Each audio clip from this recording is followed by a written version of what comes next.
ક્રિસ્પીબેન આજે આપણને એક સુંદર વાર્તા કહેશે. ક્રિસ્પીબેન વાર્તા શરૂ કરો. એક હતો કાગડો ને એક હતી ચકલી. તે કાગડો એક માળામાં રહેતો હતો ને તે એક ચકલી તે ઘરમાં રહેતી હતી. તે એક દિવસ વરસાદ આવ્યો ત્યારે કાગડોનું આખું તે માળો આખું તૂટી ગયું ને તે પછી તે કાગડાભાઈ ચાલતા ચાલતા ગયા ચક્કીના ઘર પાસે. પછી ચક્કીબેન દરવાજા ખોલો.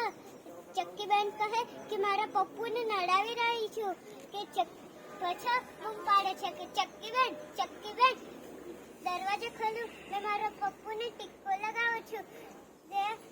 ત્યારે ચક્કીબેને દરવાજો ખોલ્યો, ટુવાલ આપ્યો. પછી તે કાગડાભાઈ તે પપ્પુનો સારું તે ખીર મૂકેલી હતી તે આખી ચાટી ગઈ ને ચક્કીબેન તે નાની આવી એટલે પપ્પુની આખી ચાટ ખાઈ ગયેલો હતો. તો તે ચક્કીબેન સળગેલું લાકડું એના પર રાખી દીધું ને કાગડાભાઈ એટલો દોડતો ગયો ને એટલો ફાસ્ટ ગયો તે એ સમજવાની વાર્તા એટલી મસ્ત હતી.